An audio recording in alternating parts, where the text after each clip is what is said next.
Okay, welcome everybody. Wow, Dana, what a great day this is. We have the amazing Pam Didner with us. Yay, we're so excited. I feel like we're in the company of greatness. I know. You guys are so sweet. I owe you a drink next time when we get together. Yes, we'll take it. Yes, love it. Preferably in London. We saw you in London, I think, right, Cari? Last time. That was a lot of fun. I don't mind going back to London again. So why don't we just get together in London? Let's coordinate it. Yes. Let's do it. Yes. Do it. And we'll probably see you in Arizona too, I would suspect. Yes. So lots of opportunities for beverages. Yes. Yeah, absolutely. Good. Well, let me go ahead and just do a quick intro. I think even Dana and I were amazed at, we knew you were amazing, but when we were going through your bio, we were like, holy cow, this is awesome. So let me just bring our audience up to speed for those that aren't familiar with all of Pam's work. So she is the founder of Relentless Pursuit. She is a B2B marketer, which is where we met her, speaker, author, and podcaster. So she's the pro of the group here. She understands the business challenges that sales and marketing folks face every day, and she's basically committed her life's work to helping them solve that.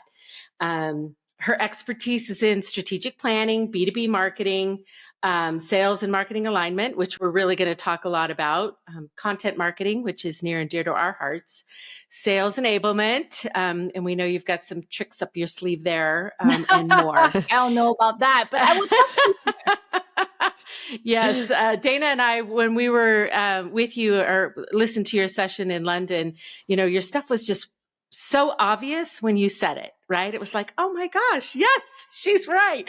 But, I think that's as marketers, we get into the groove of, just moving quickly and trying to get everything done. And, the practicality sometimes gets left behind. So good reminders. You're an author of 3 books, which is amazing. Effective Sales Enablement, The Modern AI Marketer, which we definitely would like to hear more about, and Global Content Marketing. So you kind of cover the gamut of topics there. You've also launched a podcast and a YouTube channel, B2B marketing and more. Lots more. That's right. Lots more. Yeah. So with that, welcome, Miss Pam. Thank you so much. Welcome. Thank you so much for having me, ladies.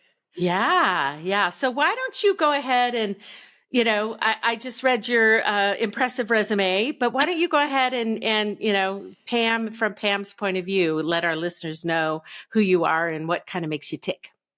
Yeah. So, Pam Didner here, B2B marketer. If you are listening, you cannot see me. Like, I'm very boring. All right. I'm not even wear like very fancy outfit here, like a very typical top. Beautiful. B2B marketer is basically kind of boring. That's not true. Whenever I say that, all the B2B marketers like, that is not true. But okay. You agree with me? But anyway, so, but I got here in a kind of, I would say, twist of fate. When I started years ago, I was a CPA, certified public accountant. So I'm very good with the numbers, and I did a lot of operations stuff. And when I was working in the big corporation, and that corporation actually encouraged people to move around. They want a lot of their employees to be well-rounded. And I love that philosophy. I don't think a lot of companies are doing that now, unfortunately, because especially in the marketing field, you need to have a specific, discipline or specialty. Otherwise, you will not get hired. But way back then, they actually encourage you to take on the job and learn the ropes and then grow with the company. Because of that, I was in accounting, I was in operation, I was on supply chain management. I was even on the manufacturing floor sorting parts, sorting the defective parts versus the good parts. And then somehow twist of fate. And one of my managers actually moved to event operations, and he took me with him. So I did a lot of event operation, the back end of it, for a long period of time. And after that, he was like, what do you want to do when you grow up? And I was like, I'm not sure. And then he was like, what about strategy? I was like, what is that? And somehow I got into the strategy part of it. It's really kind of like very accidentally. And I learned so much in terms of the operation and strategy, how they are different. I can talk a little bit about that as well based on my own learning and journey. And then from that, I ended up doing a global marketing strategy, enterprise level for at the corporate level for Intel, and then set up a guidance for a lot of our geo marketing and partner marketing teams. That's amazing. Wow, a CPA that becomes a marketer. I don't know if that's really good or really scary. It's not good, honestly. It is not good. I love it. Because I have to tell you, the other thing is a creative, right? For creative, aesthetic, the design concept, I have to intentionally learn. That doesn't come with me naturally. It was like, oh, that looks beautiful. I was like, what? That looks the same to me. That kind of thing. So when I started in terms of looking at creative concept or campaign ideas, it took me a long time to get to that mode and understand what what marketers or my peers were looking for. And because I did not have that set of eyes. So that was very hard in terms of creative from the very beginning. And it was intentional learning. Yeah, it makes sense though. But I think there's so much benefit of also coming from that background, right? Because I think that so many marketers have no background in the finance piece of it.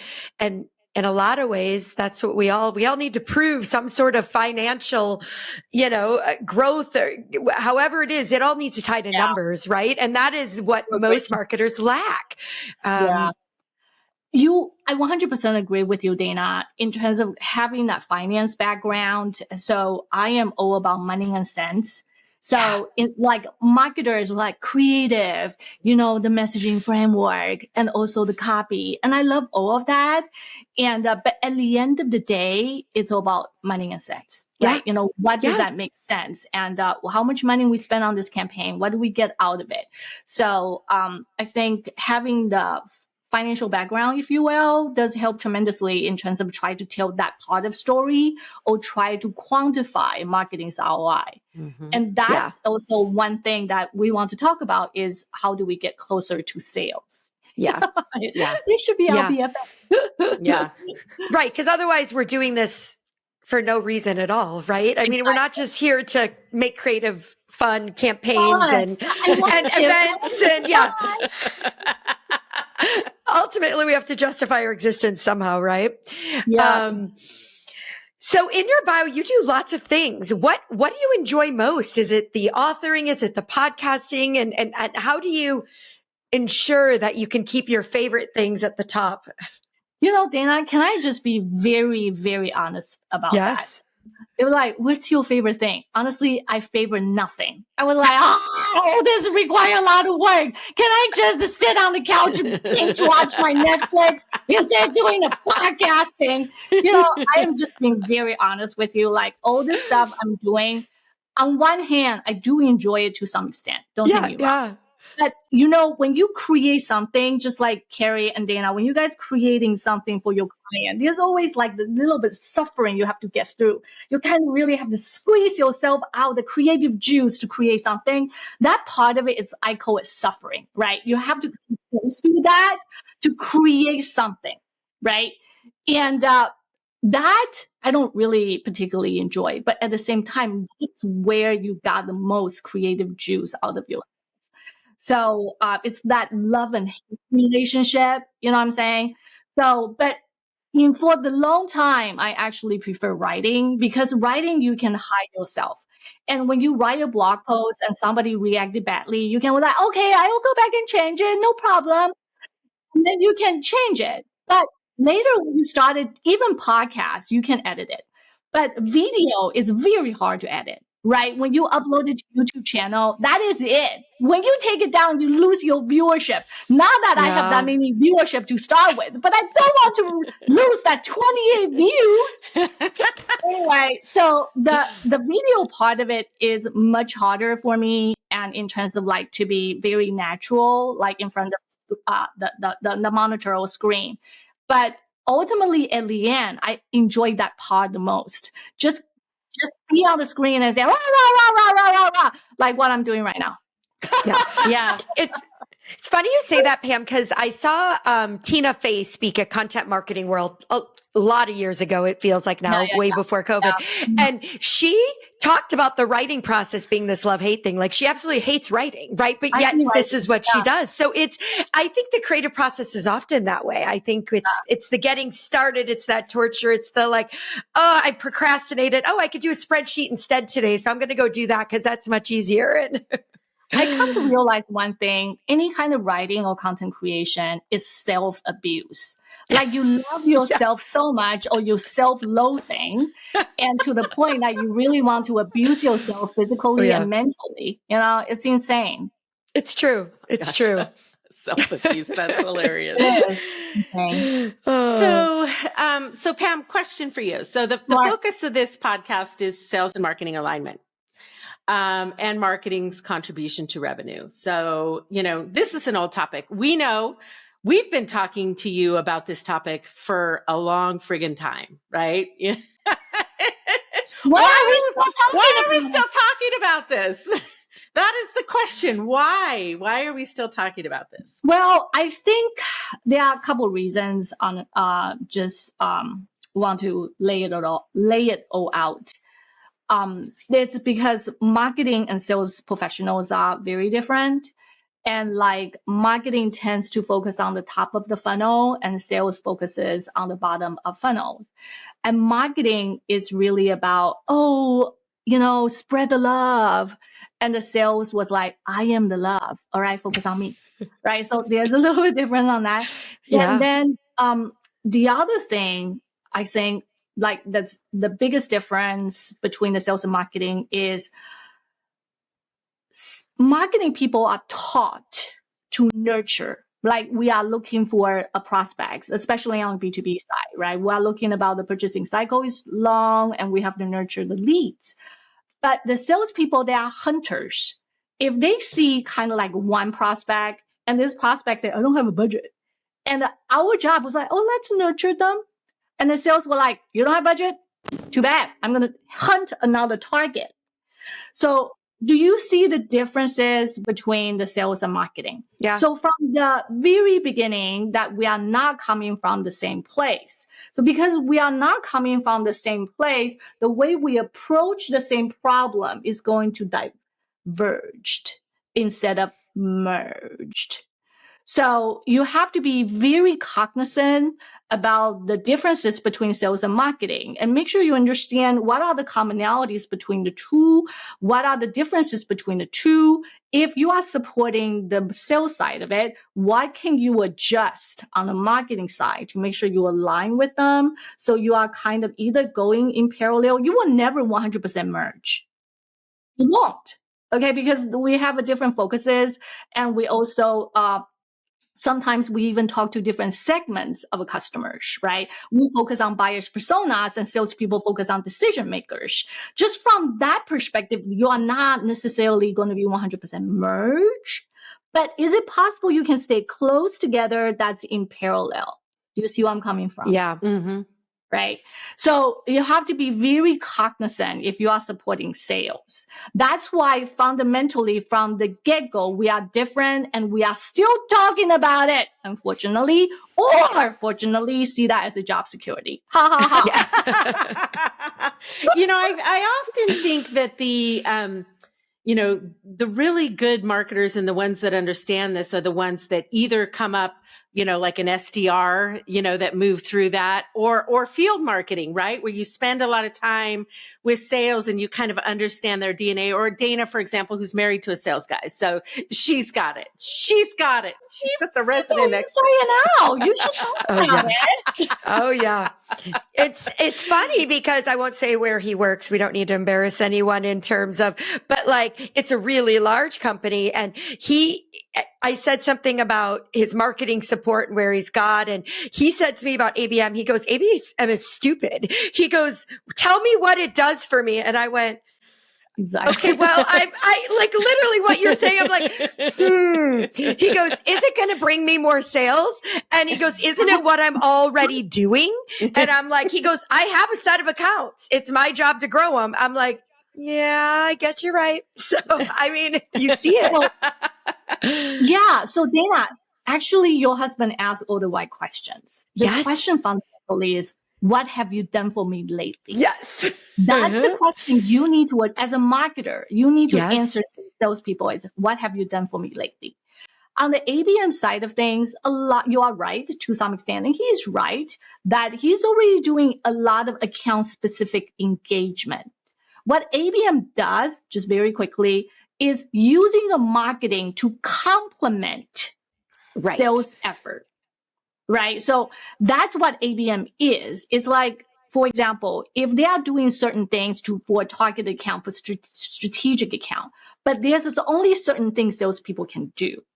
But is it possible to actually have some pay media dollars so we also target the same people? Or can we actually create an event? But that's kind of more on the field marketing side of things, but you can work with them very closely to actually customize a workshop or something actually for a strategic account. For my perspective, ABN, you are totally right. They already do a lot of account specific engagements. Right. And by all means, they should do that. The ABM is not taking over what salespeople are doing. It's more, they are doing a lot. Can we complement that and bend the probability to our favor or to their favor so the deals can be closed quickly or we can increase the conversion rate? Right. Well, and I think what's interesting, Pam, in his situation is he's at a really large company and there's a huge disconnect between what marketing does and what sales does. And he literally doesn't even know any of his marketing people. And I was like, how do you send out emails? He goes, through Microsoft. And I was like, no, I'm not listening to this. Don't tell me all your data is in your email. And so I know, right. But it's like, it is, it is interesting is, startups much more, I think, integrated, maybe you'll tell us different. But I mean, these large companies, they really do operate in silos. He is in a complete different silos than the marketing team.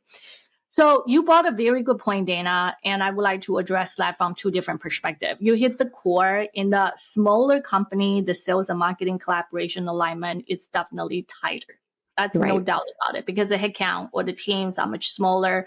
Like you literally turn around the corner, you run into your marketing people that you cannot avoid, right? So you talk to each other.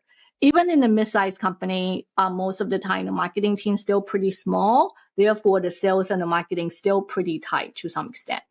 And what you are talking about in the much bigger global enterprises, and they have thousands of the salespeople, they also have hundreds of marketing people, the conversation between them tend to be limited.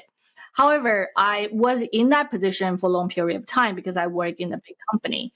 And what we usually do is that we told the salespeople they don't have to know everybody in the marketing team because the marketing team is huge. They only have to know certain people that can support them or enable them.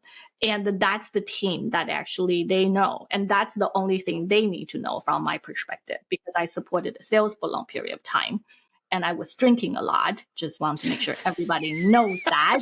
I am kidding. I'm kidding. No judgment here. No judgment. I drink a lot of tea. Let me clarify that. Or coffee.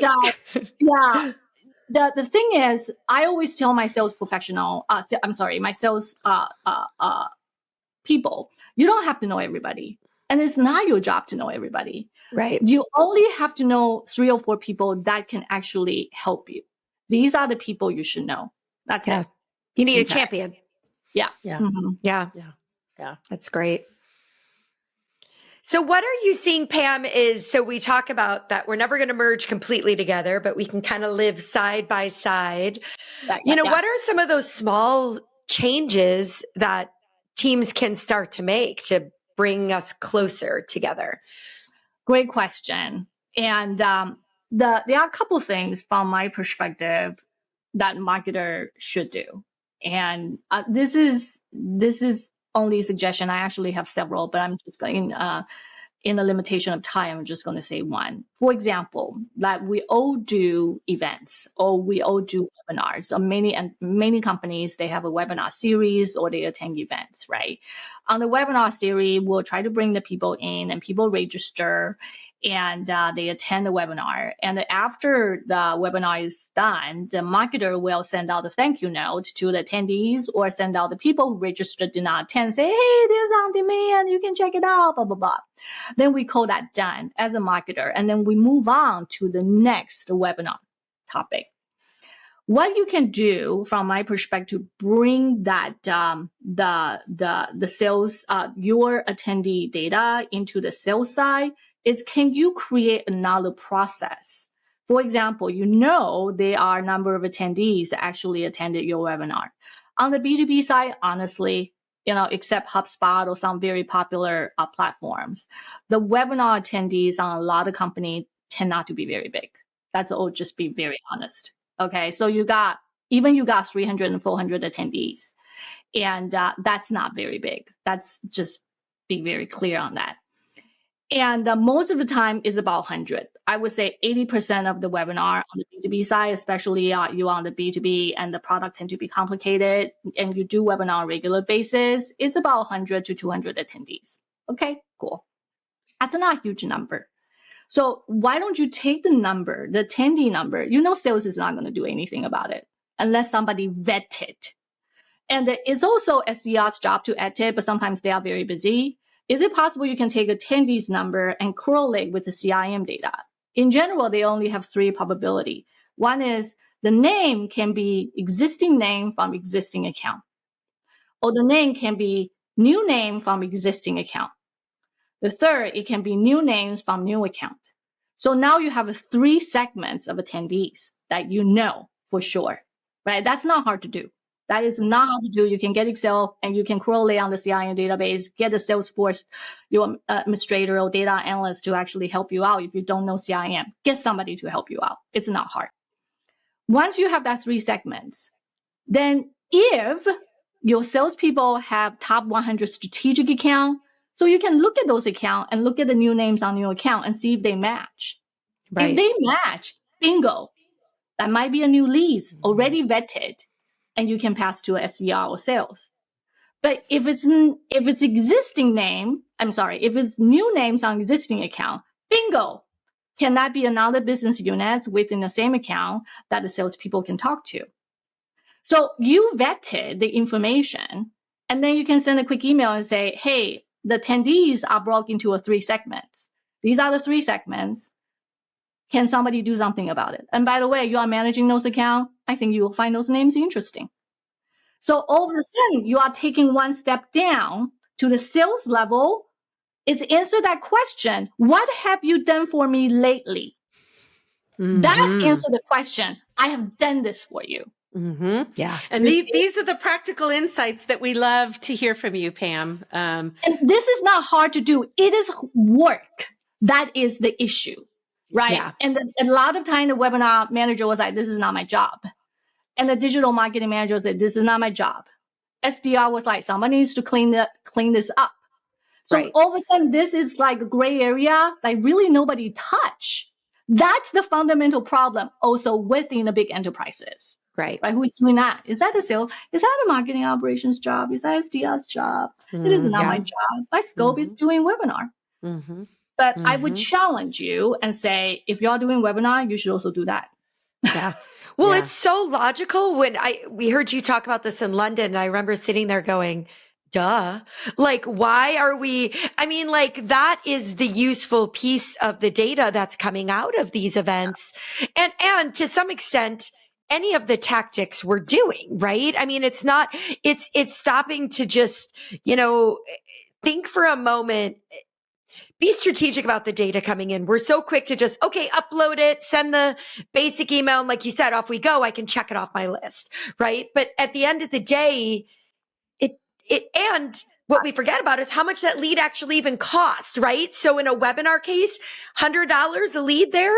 So if we can actually it does nothing when we send here's the replay. You're like, thank you. I just watched it. Nice to know you. That was great. Now I'm going to put you into an always on drip and never to talk to you again. Right. And that's really what we're doing as marketers. And then we're calling it nurturing. Nurturing. Yeah. Okay.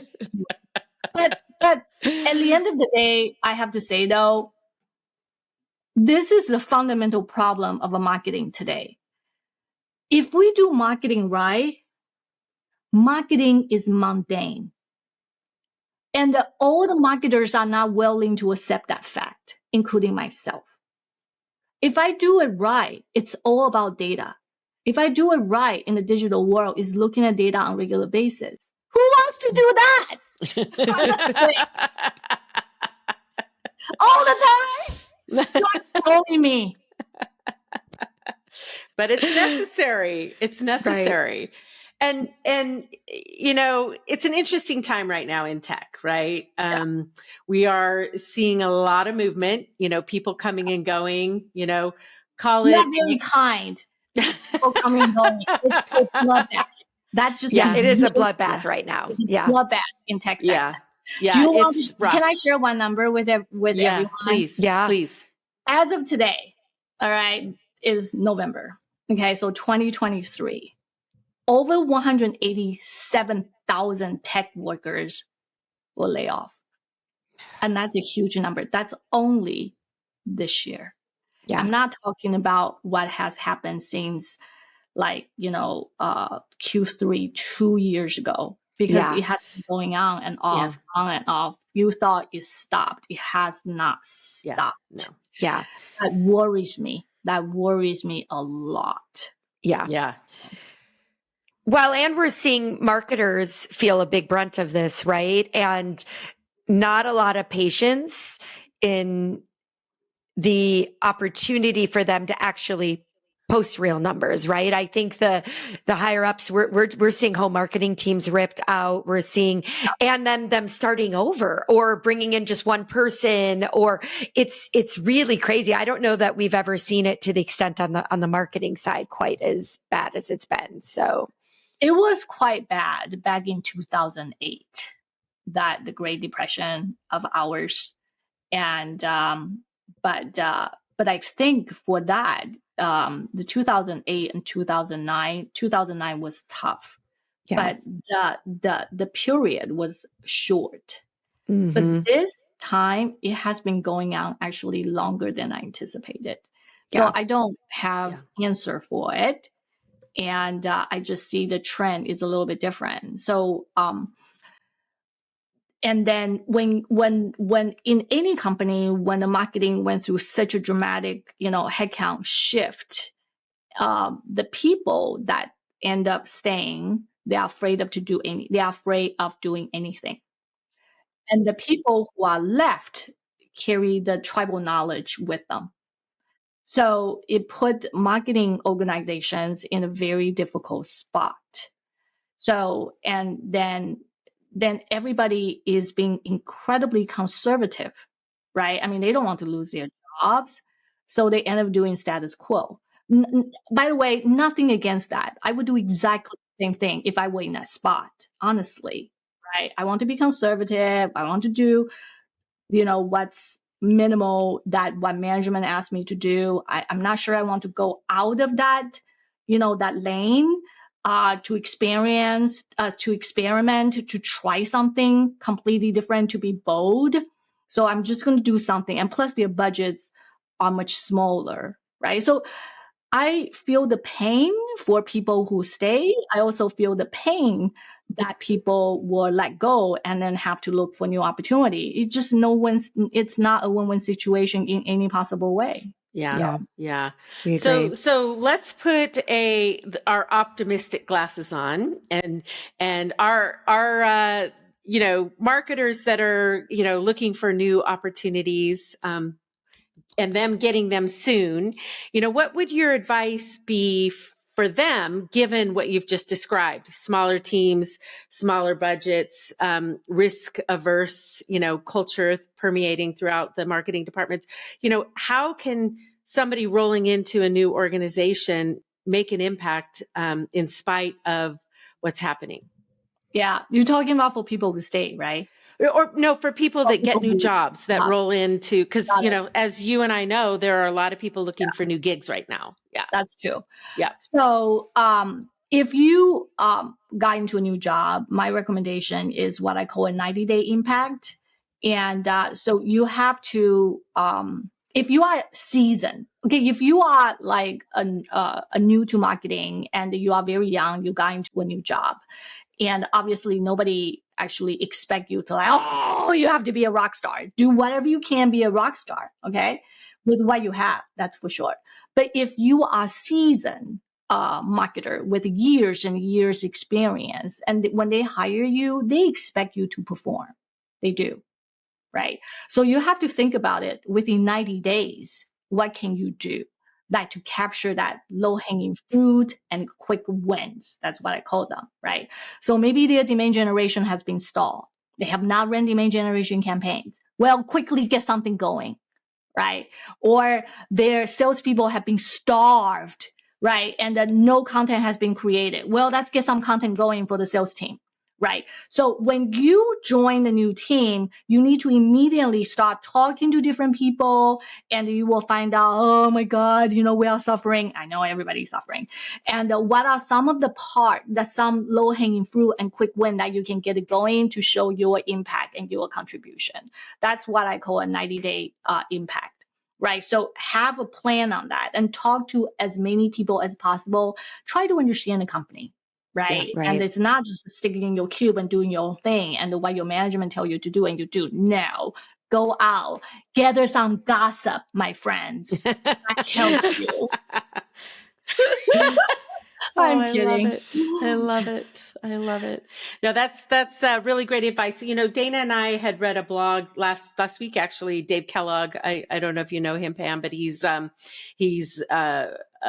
SaaS executive, past executive, that he writes a lot of really great stuff, and he really talked about how to take care of the survivors in this environment, right? And so, the people that are left behind, you have to take care of them. You have to take care of them. They are traumatized because they are like, should I do this? Should I not do this? Will my job be? They are always like in that fear, and you kind of want to like calm them down a little bit. But it's very hard. That's the problem.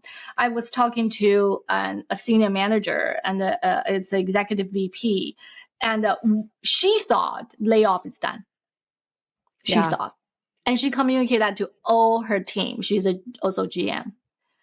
And then the next quarter, the revenue, they were not on target.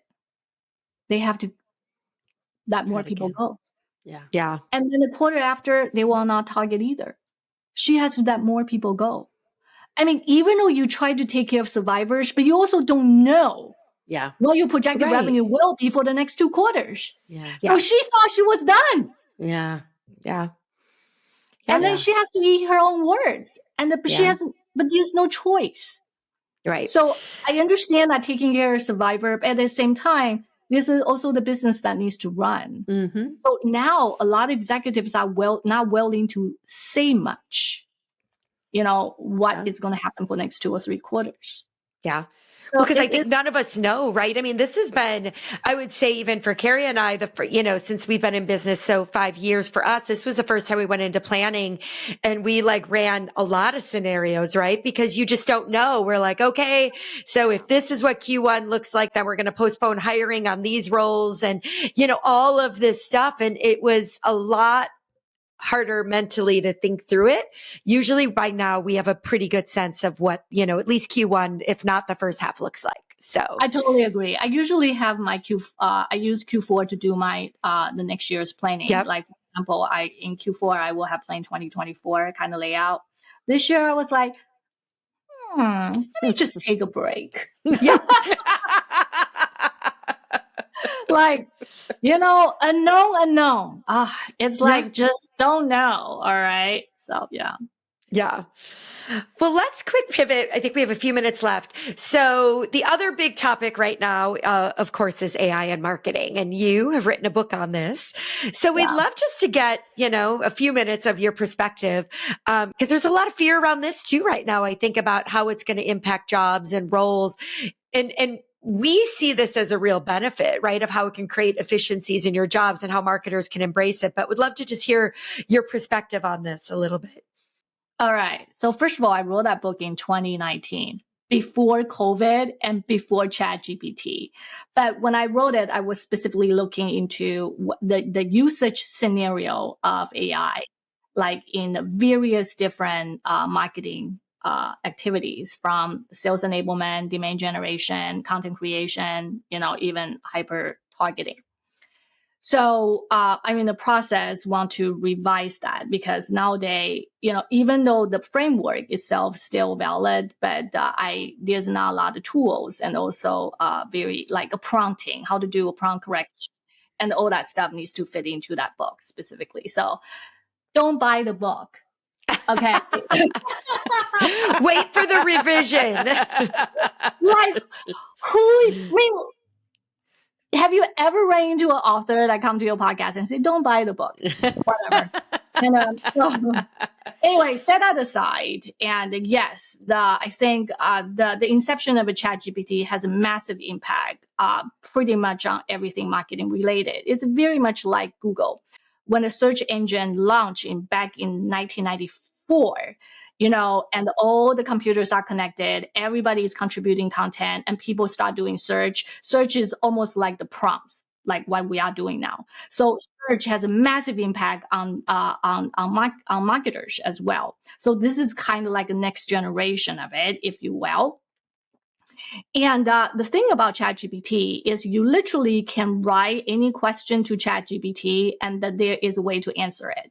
It's not like Alexa, or it's not like, hey, Google, you are like, okay, wake me up at 10 o'clock, or what's the best restaurant near me? Is you can ask a whole lot more sophisticated question, and they can give you an answer. But bear in mind that any questions you ask, they are pulling. AI is not us. AI pulling the sources from internet. So the way you ask question, okay, if you ask general questions, they're going to give you a general answer. If you are very specific, they will give you a very specific answer. But at the end of the day, it's still sources that pull from internet. Right. They are not going to tell you how you are going to do your campaigns differently. You are. So you can ask questions. They can give you answer. But you need to have a point of view, everyone. This is very important. You can enter all the information about your company and say, how can I run the campaign for this specific company with target audience, business objective, whatever, blah, blah, blah, blah, blah. They're going to give you an answer. But what is your answer? Yeah, right. You can use AI's recommendation to validate your point of view, but you need to have a point of view, right? So like AI is not going to know my business the way I know my business. AI is not going to know B2B marketers the way I know my business, my B2B marketers. Well, you can enter all the information. You can ask AI for anything. They will give you an answer. I would not take that blindly. That's my recommendation. Okay. But there's a lot of things like ChatGPT, because they can take in a lot of information. They can analyze the information. So that kind of algorithm will be embedded into many, many tools we are using right now. Right? If you are using, kind of social media platforms, I mean, honestly, if they embedded ChatGPT as their backend, they will even write a copy for you. Perfect. Right? They will even generate images for you if you prompt them correctly. They will do a lot of stuff for you. Ultimately, you need to have a point of view that's uniquely yours and your business. Yeah. Okay, so that is something cannot be taken by any way, any AI. And that goes back to the importance of, your unique value proposition and messaging and all of those things. It's like back to the basics here, right? Exactly. Always, come back to the basic. The way I see it is always look at inward. Like, who are you and what does your brand stand for? Look inward, not look outward for answer. It took me a long time for myself to understand that. I always like, oh my God, SEO, let's go check. What do I need to do? Oh my God, there's AI. Let's check. Okay, I probably should use Writer.ai to help me. Oh my God, I need to do that too. Chatbot. But at the end of the day, I need to calm down and look inward. Do I really need chatbot with my traffic this little? Do I really need Writer.ai for the time being? I have so many point of view about marketing. So it's something that I have to look inward to determine what part of tool that should help me. And I encourage everybody to do the same. Yeah. It's good advice. Love it. It's good advice. So Dana and I have a couple of quick questions for you as we wrap up, Pam, to get to know you even a little bit better. What cool projects do you have in the hopper? What's keeping you up at night and getting you excited? So I was working with a company, and this company is very together. Most of the time I'm working with a company, we all are working with a company that they need a lot of help, but this company is very together, and they brought the marketing side to the sales for 4 or 5 years. And they can track every single dollar marketing spent down to the sales funnel, down to the deal close, every single penny. I have never worked for a company like that. When I walk in and they show me all that, I was like, "Why are we talking? See ya." I was like, "Why am I here?" And but they were like, "Pam, what we really want to do is we want to train our AI to start not just creating the content for us, but also categorize and mapping the content to sales journey and also to a customer journey." I was like, "Ooh, that sounds very sexy." So we are working on. I was like, I did not tell them. I was like, "That sounds great. We should definitely figure that out." And I turned around, I was, swear to God, I don't know how to do that.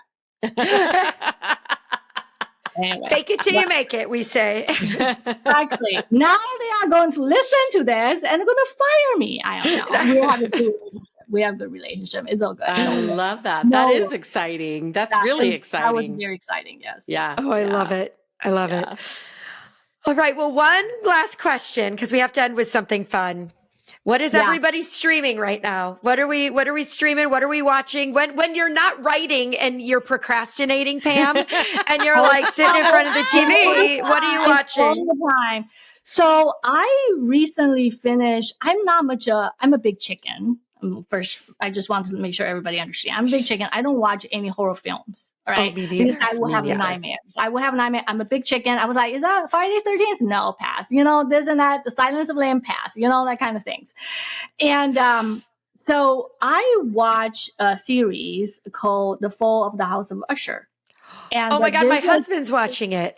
It's a short story. It's a short story by Edgar Allan Poe, who actually wrote the famous poem, Raven. Mm-hmm. And because I was like, oh my God, it's all about Edgar Allan Poe, I need to watch that movie. And I watched it. I was like, oh my God, this is like a Friday the 13th plus Successions plus like the family dramas and all at once. And I did not like it that much, but I ended up finished the whole series. And once I finished the series, I went back and borrowed a book from the short story collection from Poe and start reading that short story.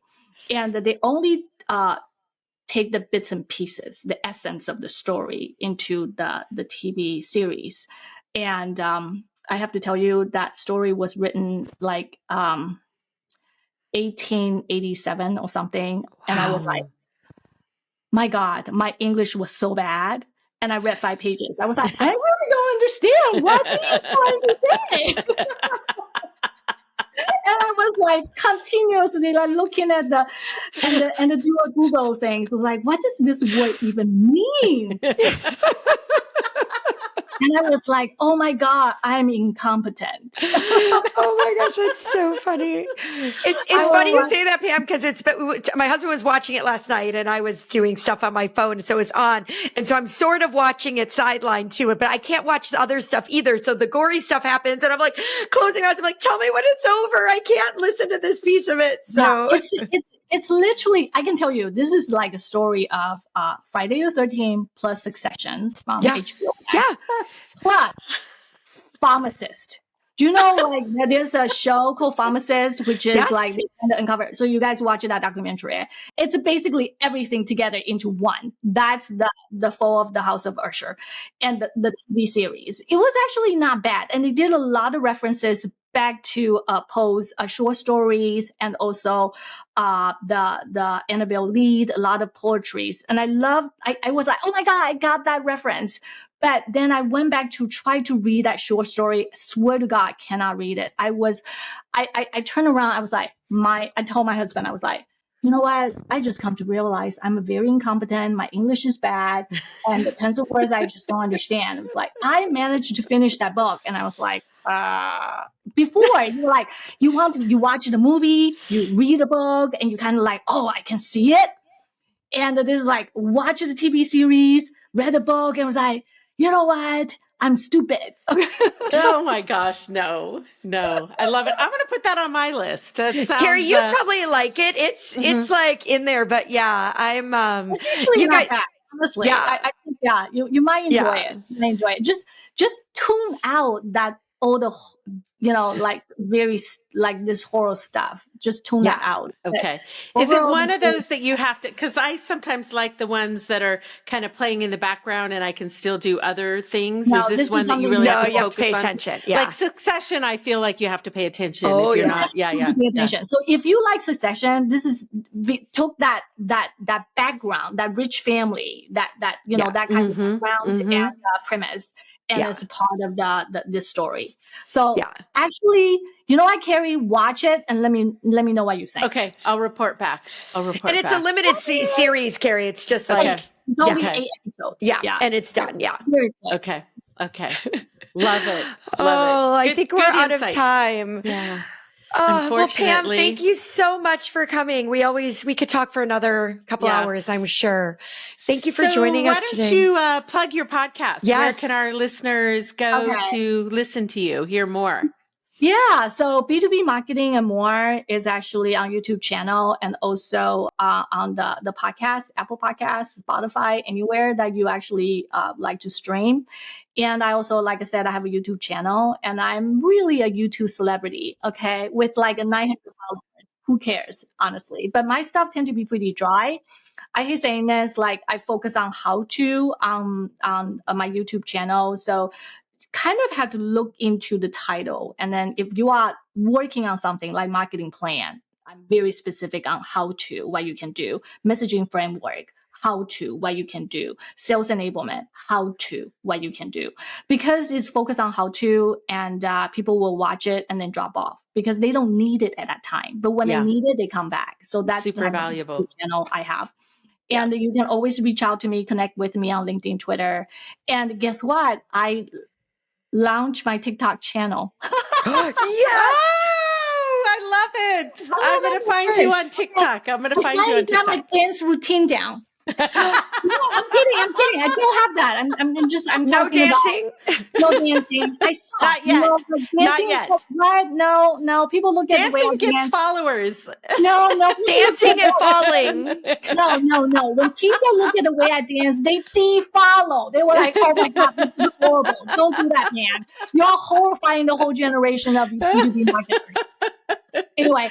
So I love it. I talk about the books I read and I talk about, some other stuff. But if you guys are interested, check out the TikTok. Absolutely. Okay. Love it. Absolutely. Amazing. As always, Pam, so fabulous to connect with you. We will see you on the road for sure. And looking forward to having a glass of wine or a cup of tea with you, whatever we feel like. Great. Excellent. Okay. Bye, Bye, everyone. Thank you so much. Thank you. Bye, everyone.